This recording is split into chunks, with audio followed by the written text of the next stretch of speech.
tell the story of Jessye Norman and shine light on what she has done for her community and highlight the great legacy that she left behind. Not too many people know about Jessye Norman and her legacy. A person as phenomenal as Jessye Norman should not, will not, and cannot ever be forgotten.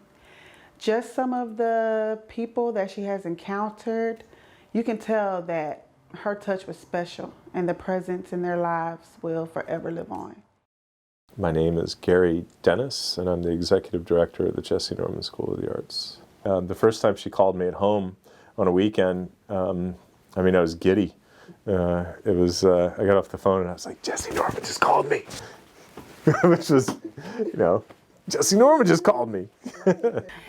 I am Stephanie Willingham, and my position at Jessye Norman is the Visual Arts Director. And I'm Carmen Moses. I am the Performing Arts Director. If I had to compare her to any other Ionic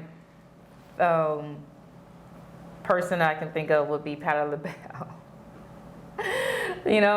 She just reminds me of Patti LaBelle. How she's just firm. She's, but she has this thing about her. The old Patti LaBelle, when she used to wear those hairstyles, and she was just herself, regardless of what no one said, no matter what, how people felt, she knew she was Patti. Jessye Norman knew she was Jessye Norman, but she also knew that she was part of everybody else. She was part of the people. I went to Africa in 2009, and in the bush, miles away from anywhere, someone asked me what I did for a living, and I said I work at the Jessye Norman School of the Arts, and he nearly lost his mind. Jessye Norman? Are you kidding me? And I was like, what, you know Jessye Norman? He goes, of course I know Jessye Norman. She's the biggest star in the world. I'm like, wow, okay. I would describe Jessye Norman as a pillar. Pillars are strong and they hold up buildings, or they can hold up a porch, right? And they can also hold up people, a village, a community, a nation, and a world. She transformed the world and moved people with her voice. And not only with her voice, but with her humanitarian efforts, for example, like a Jessye Norman School of the Arts. What drew me to Jessye Norman School of the Arts is the atmosphere and my boss man. He is very humble, and his heart is just willing to help everybody in the community the best way he can. And I'm like, hey, I could do that too, let's go. The Jessye Norman School of the Arts is a lot of things, and the definition I think has kind of evolved over the years. We used to say that we were an after-school arts program that served economically disadvantaged children until one of our students watched an interview with Miss Norman, and she said economically disadvantaged, and then one of the kids got up and said, Mr. Dennis, am I economically disadvantaged? And we said, no, you're not. And then we took that off the front of our website and put it into our bylaws and decided that we were going to serve an economically diverse community. So 70 to 75% of our kids are low to moderate income, and the rest are sky's the limit. And that allows for learning all the way across the spectrum. And then we decided that we were an emerging community art program because we added homeschool and community classes and events to our plate. And that was adequate for a while, and then we realized that some of the things that we were doing went beyond that, and now I think that we're just a nonprofit that seeks to positively impact our community, and we use arts as the vehicle for that. My inspiration to becoming a music teacher goes deep into my roots. And when I say my roots, I grew up in the church. My mother is a singer. My family come from a musical family. Everyone plays and sings, or you play a sport. And so I just so happened to get clumped up in the music side of my family. And I've always, for a very, very long time, have aspired to sharing my talent and my gift. I started teaching at my teaching choir at my church, and I kind of said, "Hey, I'm pretty good at this, and I like it." Taking a fresh piece of music and then watching it develop over time, and you're birthing this great creation. And I became inspired to teach young people after working at a summer program, and just realizing the impact that I could have on a generation that's up and coming. And I think one of the best ways to cause change is to reach some of the young people, this young generation that's coming up, who are fearless and they're bold and they're not afraid of trying. They're very accepting, and to continue to develop them and mold their minds. And I chose music to be my avenue to do that, because within the world of music, there's really no boundaries in what I can teach, even through a song. I think what's rewarding for me is, like, the thing that puts a smile on my face is walking in the door. Like, sometimes, even Steph will have to tell me, "Hey, we have a day off. You don't have to come in." But like, this kind of, just coming in the door, definitely the growth of the students as well. Like, it's like a big joke with my students that, like, I cry at every performance. And I'm just like, my babies is so so it's and it's it's the emotion of the moment, but it's just knowing that, like, my teachers were the ones that really saved me as a child. They really helped me to realize those things. The fact that I get to do that, I remember texting my teachers, two of the teachers that I was very close to, and said, "Hey, I'm doing it too." Wristwatches are Swiss wristwatches. No, that was a question. Does anybody know? No, I'm just kidding. All right. Tough crowd. All right, we're going to skip a couple. The big black back brake broke badly. The big black back broke badly. Because Miss Carmen forgot to take her car to the shop. I like how y'all are like, no, we know. We have funny moments every day. The beauty about working with artists, whether musical artists, performing artists, or visual arts, there's never a dull moment. From jokes to pranks to, people laughing at me because I'm trying to dance and I'm nobody's dancer. Or even our executive director, I love how he interacts with our students. We take an entire day to have ghost stories and have snacks, and Mr. Dennis dress up in this scary costume and scares us, and it's fun. The kids love it, and we do something great for Christmas.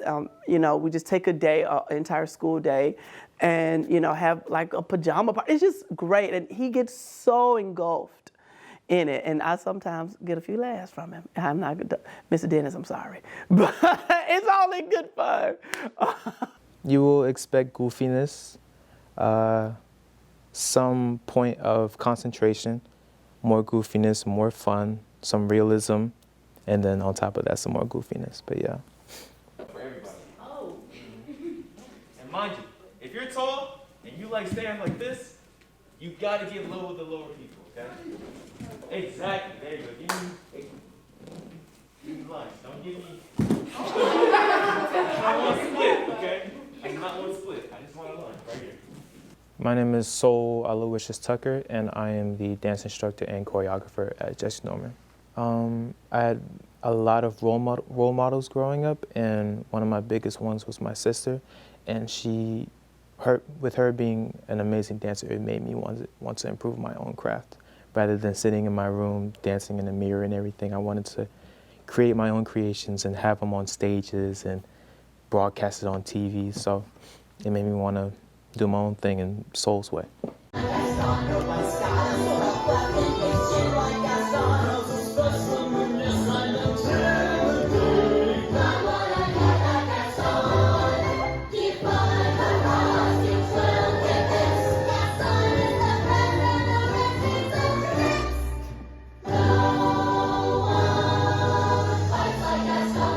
My teaching style is predominantly open style, but it is a mixture of contemporary, modern, and hip hop. I don't have much knowledge on ballet. That's why I don't really educated as much as I want to, but I do what I can as a teacher and use modern and hip hop as my building block for the students. Whatever they do, they have to do it well, because if you're going to do it in a manner that is disgusting or just unfair for the viewers, you're not only hurting yourself, but you're hurting who you're representing, like your parents or your school or just your home. So you have to represent what you love.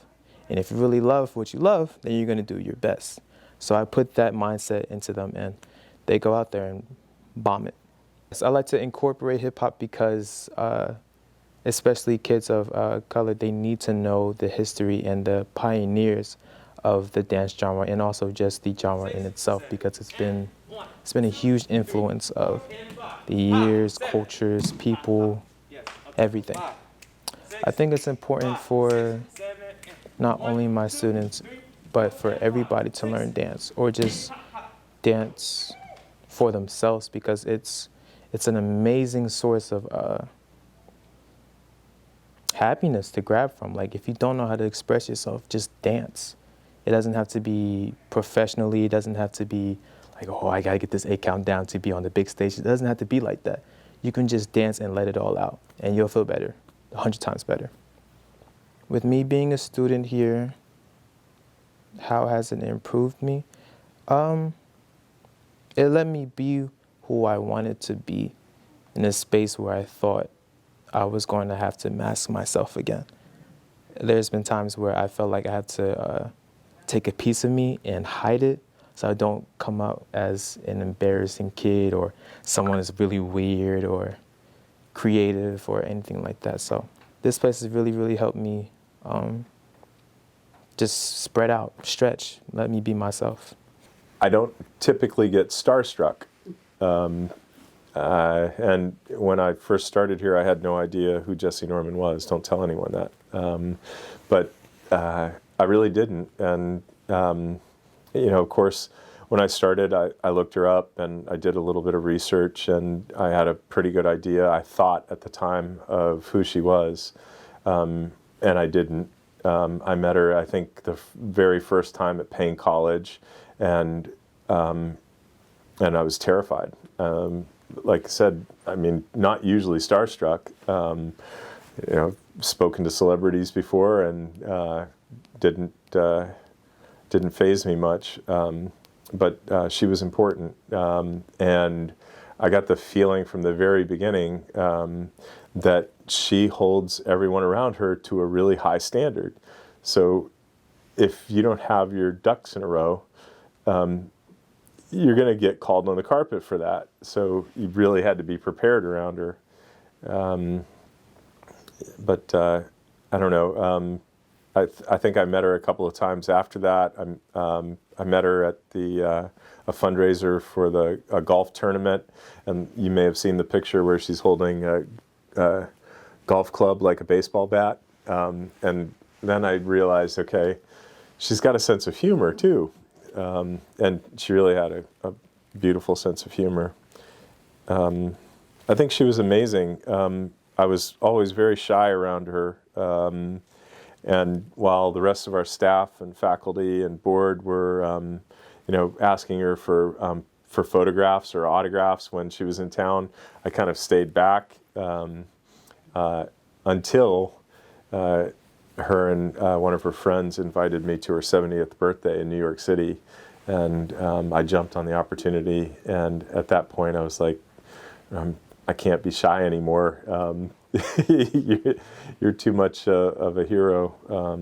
So I started bugging her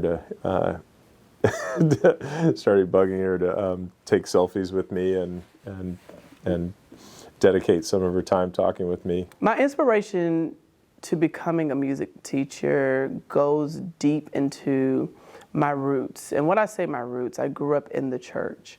My mother is a singer. My family, I come from a musical family. Everyone plays and sings, or you play a sport. And so I just so happened to get clumped up in the music side of my family.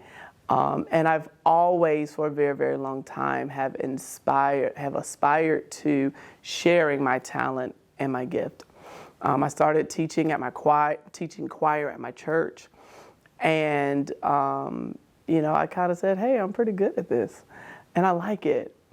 Taking a fresh piece of music and then watching it develop over time, and you're birthing this great creation. And I became inspired to teach young people after working at a summer program, and just realizing the impact that I could have on a generation that's up and coming. And I think one of the best ways to cause change is to reach some of the young people, this young generation that's coming up, who are fearless, and they're bold, and they're not afraid of trying. They're very accepting, and to continue to develop them and mold their minds. And I chose music to be my avenue to do that, because within the world of music, there's really no boundaries in what I can teach, even through a song. What drew me to Jessye Norman School of the Arts is the atmosphere and my boss man. He is very humble, and his heart is just willing to help everybody in the community the best way he can. And I'm like, hey, I can do that too. Let's go, So I first, actually didn't know about the Jessye Norman School. I actually had a friend who conducted meetings here, and I had a piano in my house I was trying to get rid of, and she said, hey, talk to Gary Dennis at the Jessye Norman School because they're looking to do a painted piano. So I just wanted to get rid of it, but he said that he was looking for artists to paint it, and I said, well, I'm one of those. I can do that.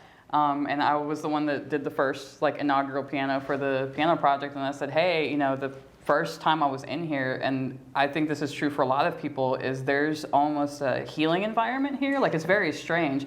You come in here and you just feel inspired, and you feel love, and you feel safe, and you feel camaraderie and family. And I mean, that was just from one walk up the stairs. Jessye Norman is and has always been Black classical music to me. My first encounter with Jessye Norman and her style was 9th grade for my first solo and ensemble. And my song was I Wander as I Wander. And I was encouraged to pull up Jessye Norman because there really weren't many people that were singing that style of song, and to listen to her tone and her emotion and the way she just put everything into it to try and bring something out and make it relatable to myself. That way it would help me to move along in the competition with that. So that was my first encounter with knowing Jessye Norman, and I just kind of kept her in that same spot as someone to strive to be like.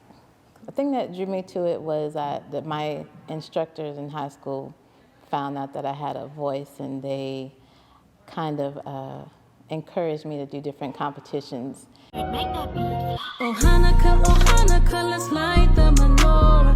Let's have a party, we'll Lord, that's the horror. Gather around the table, we'll give you a treat. Spinning tops to play with a lot. Yeah, I fell in love with it instantly. I didn't like the competition aspect of it, but I liked the art of performing it and just jumping from character to character. And I finally found something that was kind of my niche. Lasciatemi morire, lasciatemi morire,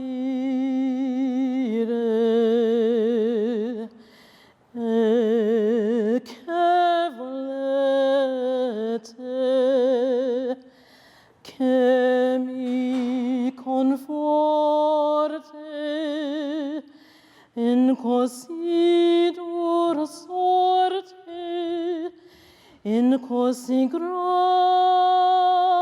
martire, lasciante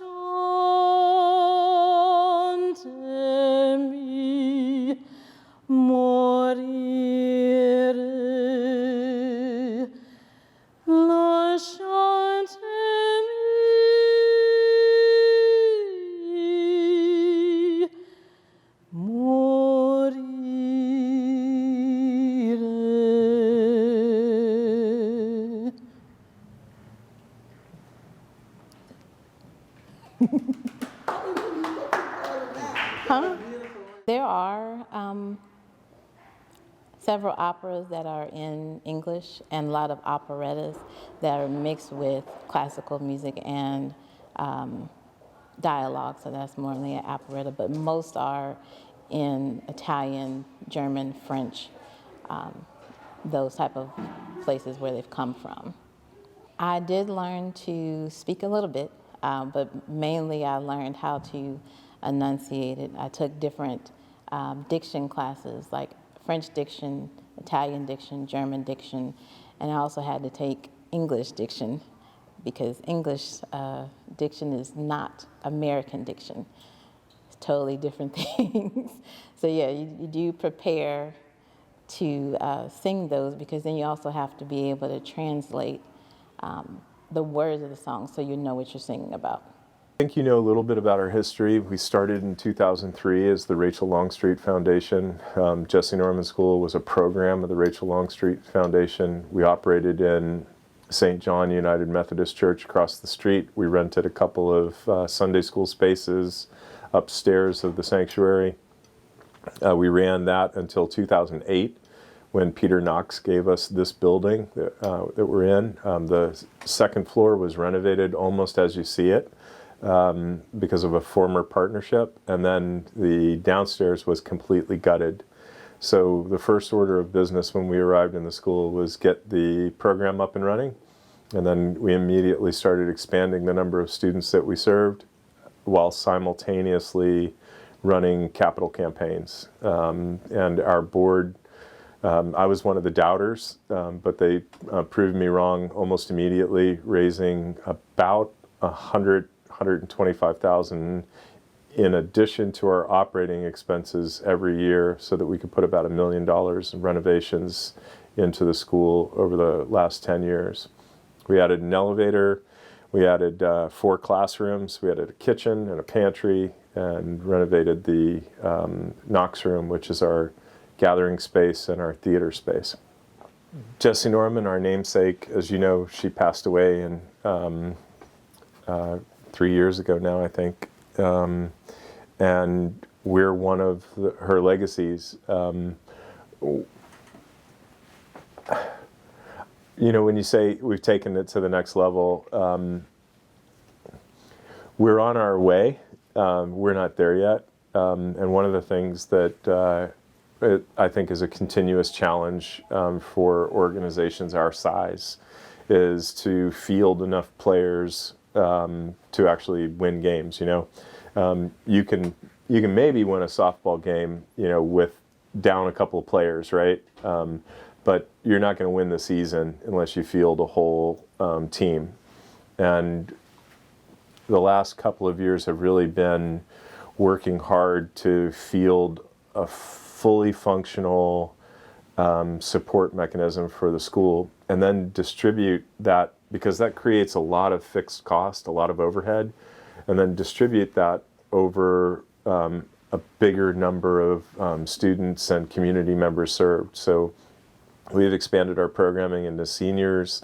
We do off-site programming at Walton Communities, Walton Oaks, Walton Green.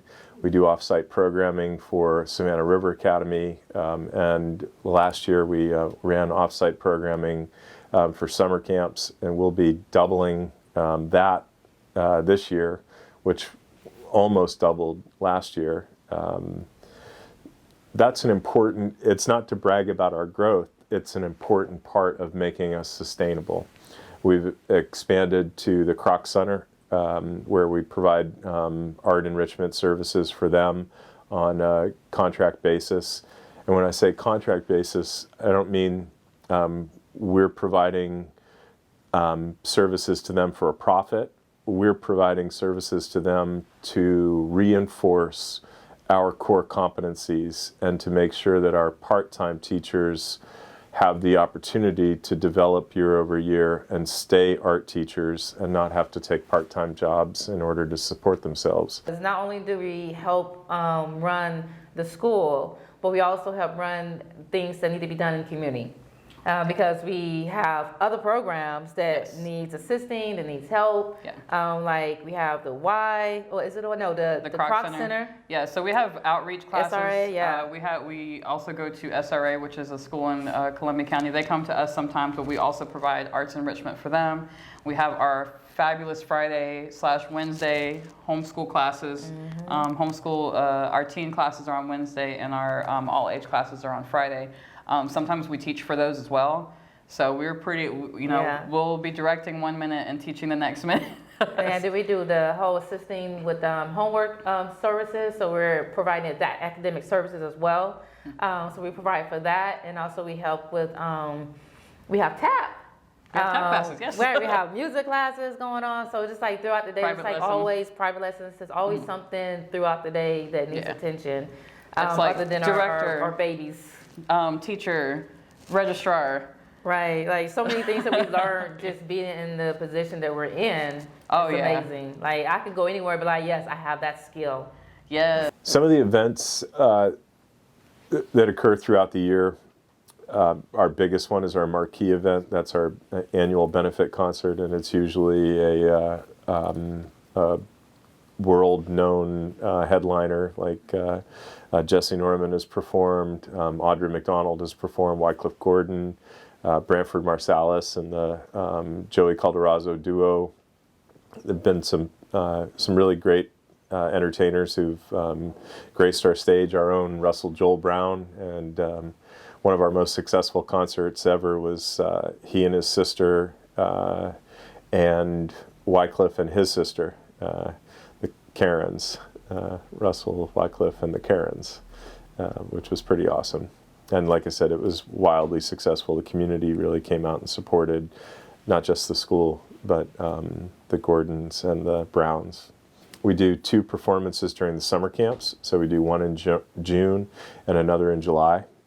And then we host a number of community events, including this past year, coming out of COVID, we hosted the 8th Street Holiday Market along with other businesses on 8th Street, Humanitary House, Le Chat Noir, AARP was one of the sponsors, Aficionados was one of the sponsors, and it was a lovely time. We had about 40 vendors Friday and Saturday, and just spoke to some of the business owners, and I think we'll be revising that for 2022. But this time I'm hoping that we'll also include some of our museum partners and add a hop and shop where we'll run our bus around to the local museums, pick people up, move them around, and expose the people who are coming to our holiday market to some of the cultural activities and resources that we have in other places. One thing that I would say to a student or parent who is contemplating about coming to Jessye Norman, the first thing I would say is you have nothing to lose, but everything to gain. Unfortunately, in Richmond County, other than Davidson Fine Arts, every school doesn't have a music program, or they don't have a drama program, or a dance program, or visual arts, or a lot of schools have visual arts, but even having the digital arts, that's not a given to every single child here in our school district. But here at Jessye Norman, you know, they have right in their reach every fine art and related art that one would want to study. And not only that, it's a free program. And that's another thing that I think is just so rich, that students don't have to pay tuition to have a world-class experience with phenomenal teachers who are not only educators but also professionals in their field. Many of us are yet still performing. Ms. Ham still doing art gallery shows, and so they have teachers who are professionals in their field, practicing professionals, and educators as well. And it's free. And I just really think that it is that you have everything to gain coming here. So, I'm Mr. Jacob. I'm the photo and digital arts class. On one side of our class, we have all of our computers that we use for digital art, so we're using these for Photoshop, InDesign, Illustrator. And on the other side of the class, we have all of our film and video stuff. So that's where we have all of our cameras, that's where we have our green screen, that's where we have all of our equipment. So it's a mix of both. So I went to college at AU for digital arts and advertising. And then when I graduated, I was originally as an intern, and then this class opened up, and I said, well, I went to school for this, and I think it'd be a nice opportunity to get other kids involved in what I went to school for and what I really like. I'm a big movie nerd. I love movies. And so we have movie Mondays in the class where we watch a movie, and then the very next day we kind of discuss it. I just like the idea that these kids are getting experience on how to create social media content. They're going to learn a lot on how to use Photoshop and InDesign, stuff I didn't learn how to use until I was in college. And some of these kids are 10, 11 years old and they're learning how to use that, and that's super valuable. So we went on a photo walk. So everyone, this is the first day they actually got the cameras. They all have their own cameras for the class for the whole semester. They have a little sticker on the back and everything, so it's their assigned camera. We went around the block. We went to a couple areas that had some graffiti, and then they took photos. And I didn't look at any of them yet. And then on Monday, we're going to determine who needs help with the camera, who's really good, and then figure out who's rusty with the camera, because some of these students were in here last time as well. So our first project is that they all sat down and came up with a advertisement campaign, so a product. Some had candy, some had toys and other stuff like that. And then what they did is that we voted on the best one, and then starting next week, because now they know how to use the cameras to a certain degree, they're going to go ahead and start making their advertising campaign. Gabby, who is one of our students, she won the vote, and hers is going to be Nukes, and it's a candy. I guess it's similar to Warheads or Sour Patch Kids. So now we get to figure out how we're going to make some commercials and advertisements based on that.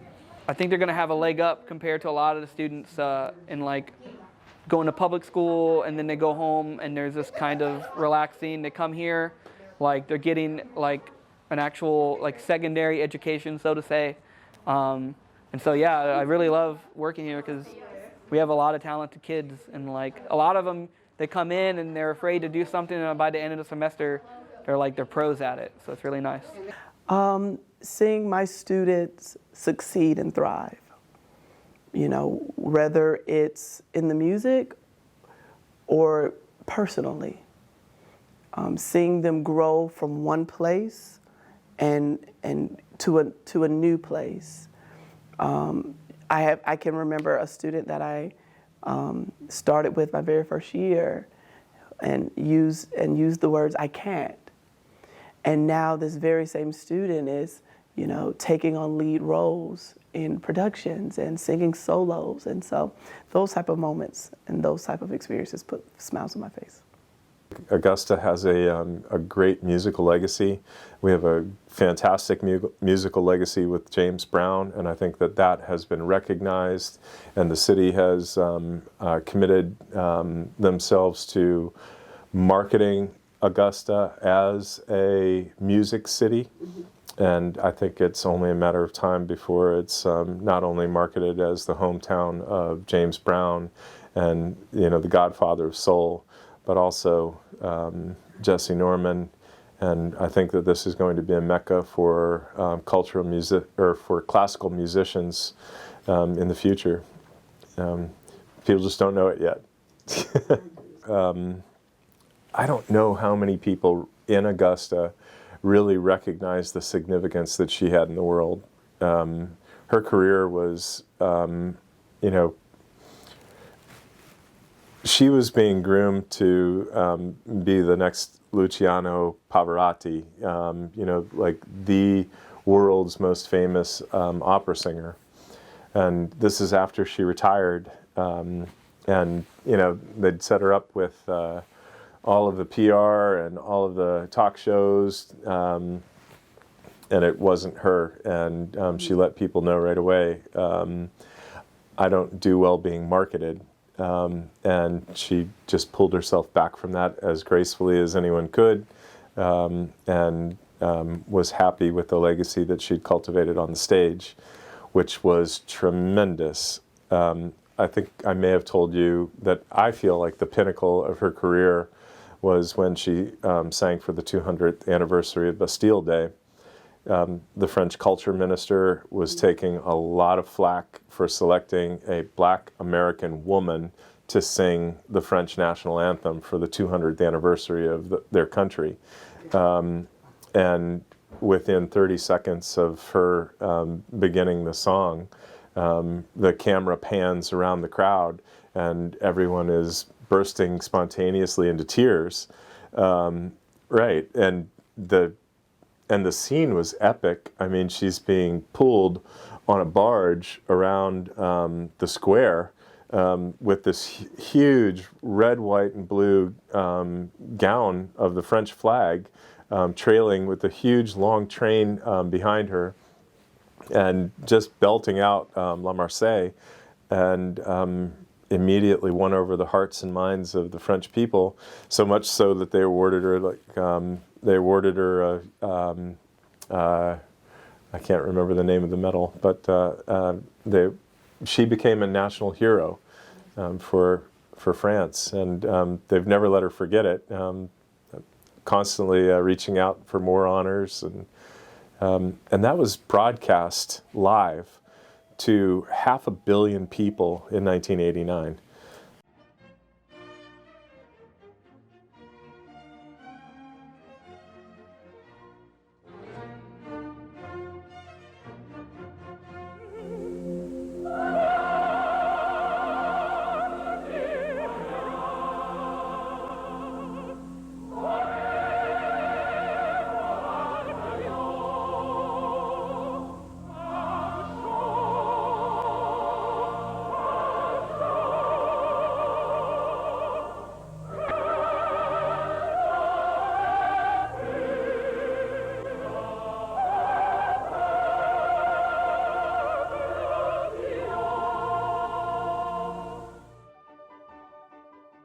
She just presented, I mean, this elegance, and I don't know, did you get a chance to meet her? For a brief second. She got a chance to meet her, I didn't get a chance to meet her, which broke my heart because you can just watch her on YouTube and the whole world shuts off when you're listening to her because there is something almost like I said earlier, otherworldly about her.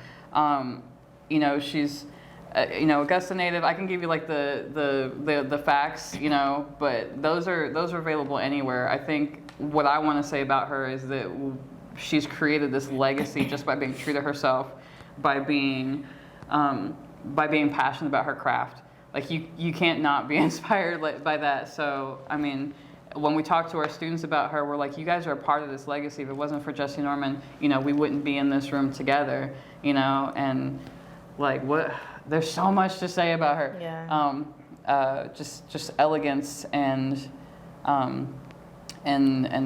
proudness and black excellence and fabulous dresses. Fabulous dresses. We actually have some of her dresses up. I first came to know about the Jessye Norman School of Arts probably about 5 or 6 years ago. Just by, I think it was through the newspaper that I saw that, and I was like, oh my gosh, that's pretty interesting. And to find out that she had been trying to get it going for so long, and they finally had, I don't remember the time that it actually did come about, maybe prior to me even reading that article. But I was just so elated because when you say the name Jessye Norman to people, especially in Augusta, they don't really know who she is. And I thought that was strange for me, that someone in Texas to find out who that was, and her own hometown doesn't really know that she exists. So I thought that the school was pretty neat. I represent something larger than myself in everything I do and everything I say.